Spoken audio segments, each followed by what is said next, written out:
नमस्कार. रामनवमीचा दिवस असतो आणि त्या दिवशी सर्व छानपैकी सायली तयारी करते आणि ती लोक रामाचा जन्मोत्सव करतात. सायली पाळणा म्हणते आणि पूर्णा आजी आणि कल्पना मंत्रमुग्ध होऊन तिचा तो पाळणा ऐकत असतात. तिच्याकडेच एकटक बघत असतात, प्रियाकडे कोणच बघत नसतं.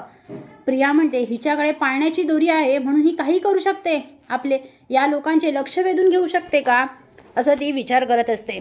त्यानंतर सायली हात जोडून प्रभू श्रीरामांना सांगते, प्रभू श्रीराम काही करा, पण या घरातली लोक आणि रविराज काका माझ्यावर रागावले आहेत. त्या लोकांचा राग घालवण्यासाठी काहीतरी करा, काहीतरी मला असं युक्ती द्या, काहीतरी मी असं केलं पाहिजे, त्यांचा राग गेला पाहिजे.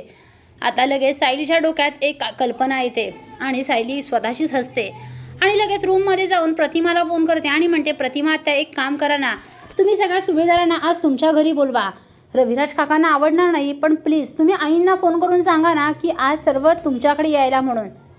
तेव्हा प्रतिमा म्हणते ठीक आहे आणि सायलीच्या सांगण्यावरून लगेच प्रतिमा कल्पनाला फोन करते आणि म्हणते, कल्पना आज संध्याकाळी तुम्ही सगळ्यांनी आमच्या घरी यायचं आहे.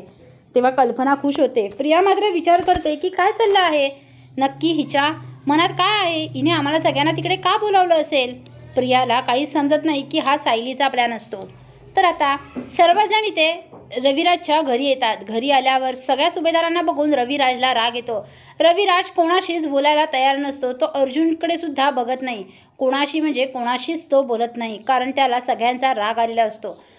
आता तिथे छानपैकी प्रभू श्रीरामांचा सर्वजण जन्मोत्सव करतात आणि सर्वजण बसलेले असतात आणि सायली कीर्तनकार म्हणून येते आणि सायली कीर्तन करत असते.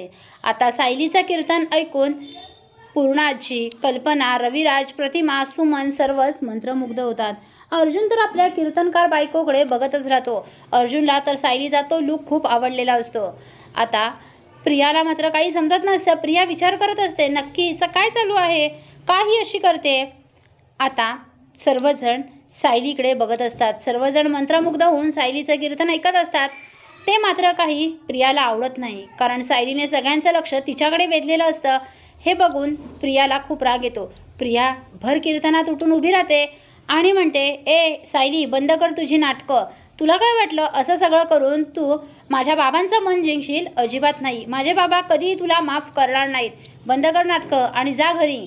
आता मात्र कीर्तन करणाऱ्या सायलीला थांबवून प्रियाने चूक केलेली असते. आता रविराजला प्रियाचा खूप राग येतो. रविराज उठतो आणि जोरात ओरडतो, तन्वी, आणि तन्वीच्या थोबाडीत वाजवतो आणि म्हणतो, ती कीर्तन करते ना, कीर्तनकारामध्ये देवाचं रूप असतं आणि तू तिच्यावर अशी कशी भडकू शकतेस. किती छान कीर्तन सांगते ती. बोल ग सायली, तू खरंच खूप छान कीर्तन सांगतेस, खूप ऐकत बसावंसं वाटतंय, इतकं छान बोल तू.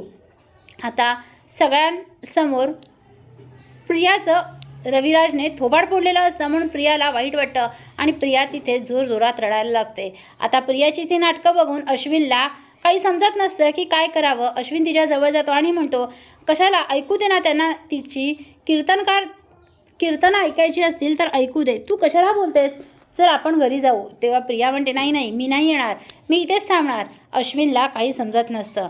आता सायली सगळ्यांना छानपैकी कीर्तन सांगत असते.